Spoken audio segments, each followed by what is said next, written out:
ஓம் முருகா போற்றி, கந்தா போற்றி, கடம்பா போற்றி, கதிர்வேலா போற்றி, அறுவடை வீடு கொண்ட முருகா போற்றி. என் செல்ல பிள்ளைகளே, என் செல்ல குழந்தைகளே, நீ இதை கேட்டு முடித்த 1 மணி நேரத்தில் உன்னை தேடி ஒரு நல்ல செய்தி வரும்.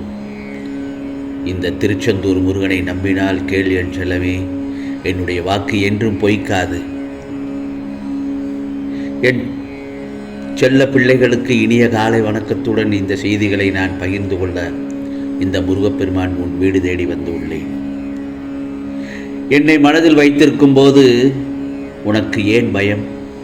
பயம் எதற்கு என்றுதான் நான் கேட்கிறேன். சோர்வு, கவலை, விரக்தி என உன்னையே ஆக்கிரமித்துக் கொள்ளாமல் மட்டும் பார்த்து கொண்டே இரு. ஒவ்வொரு நிமிடமும் பொன் போன்றது. அதை தேவையற்ற எண்ணங்களுக்கு வீணாக்கக்கூடாது.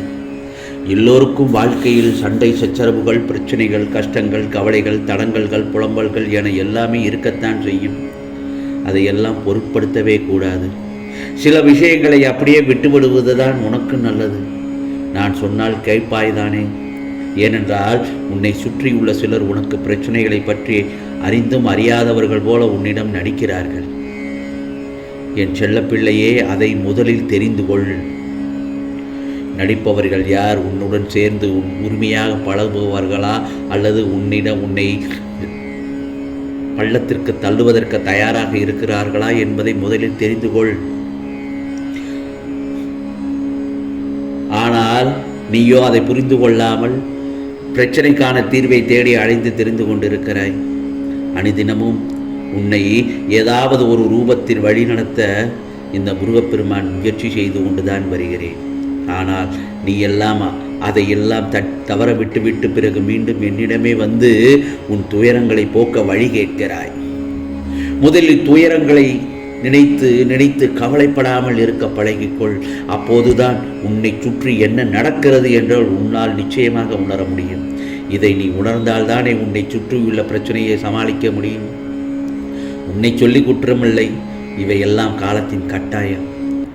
ஒரு பெரிய பதவியில் இருந்து கொண்டு தன் அதிகாரத்தை பயன்படுத்தி உன் வேலையிலேயும் உன் மனவேதனையை கொடுப்பார்கள் சிலர். மன அழுத்தத்தை உண்டாக்குவார்கள், மட்டம் தட்டி பேசுவார்கள். அவற்றையெல்லாம் பொருட்படுத்த வேண்டாம்.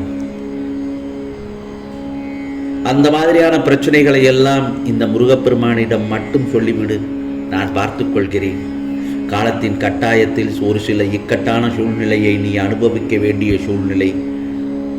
என் செல்ல பிள்ளையான உன்னை காக்கவே நான் போராடி கொண்டிருக்கிறேன். நீ இப்போது அனுபவிக்கும் ஒரு கர்ம வினைகளின் பெரும்பகுதியை உனக்காக நான் அனுபவிக்கிறேன். நீ இப்போது அனுபவித்துக் கொண்டிருப்பது அதன் ஒரு சிறு பகுதிதான். ஆகவே வாழ்க்கையில் நீ சந்திக்கும் தோல்விகளை வைத்து வாழ்க்கையில் தோல்வி முற்றதாக முடிவு மட்டும் செய்து விடாதே.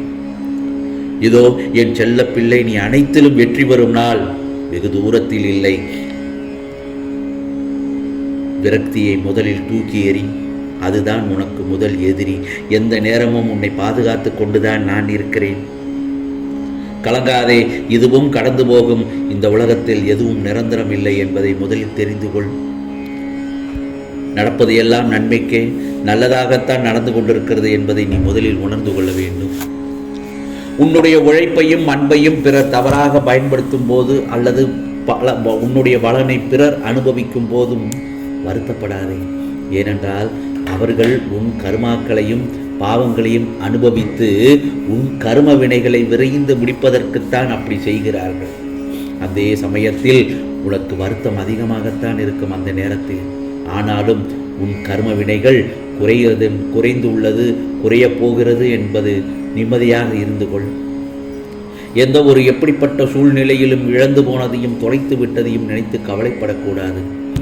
ஏனென்றால் நடப்பவை யாவும் நன்மைக்கு என்று நம்பிக்கையுடன் உன் லட்சியத்தை நோக்கி முன்னேறி சென்று கொண்டே இரு.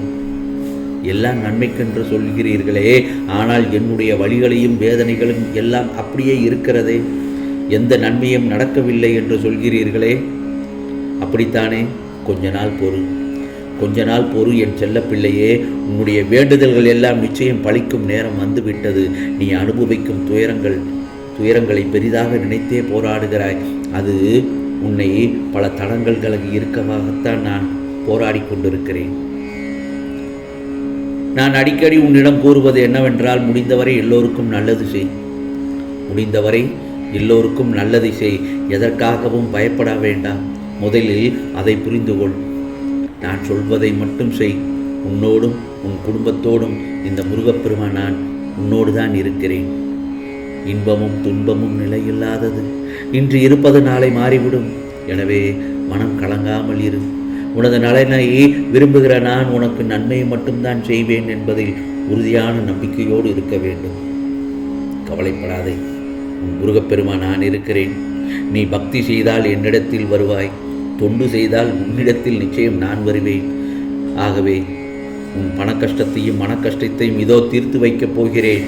சோர்ந்து மட்டும் போய்விடாதே என் செல்லமே. வாழ்க்கையை வாழ்வதற்குத்தான். ஆகவே இனிமையாக வாழ கற்றுக்கொள். தர்மத்தின்படி தூய வாழ்க்கை நடத்துவதால் தான் இப்படி துயரங்களை சந்திக்கிறேன் என்று நினைக்க வேண்டாம். நேர்மையாக வாழும்போது சில கஷ்டங்கள் வரத்தான் செய்யும்.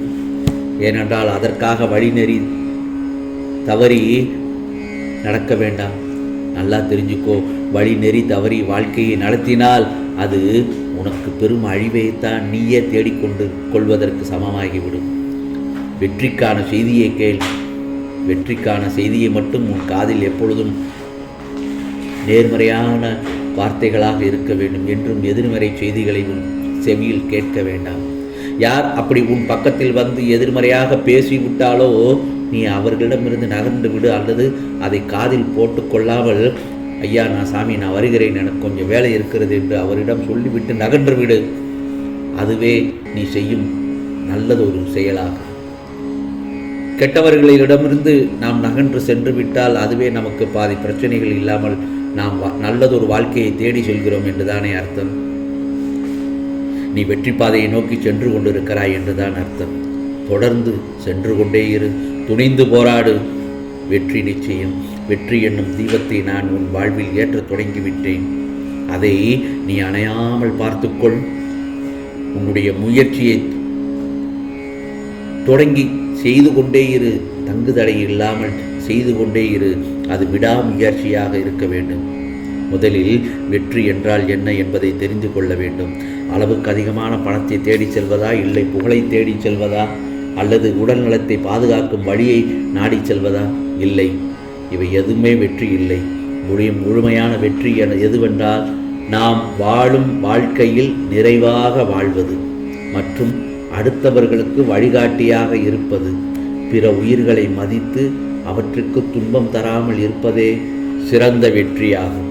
ஆகவே இந்த முருகப்பெருமான் சொல்வதை கேட்டுவிட்டாய்தானே? உனக்கான இந்த நல்ல பொழுது, காலை பொழுதில் நீ கேட்ட 1 மணி நேரத்தில் உன்னை நல்லது ஒரு செய்தி நிச்சயமாக தேடி வந்திருக்கும். நான் சொல்வதை கேட்டு உனக்கானது நிச்சயமாக நடக்கும். இது முருகப்பெருமானின் அருள் வாக்கு. ஓம் சரவண பவ, ஓம் சரவண பவ, ஓம் சரவண பவ.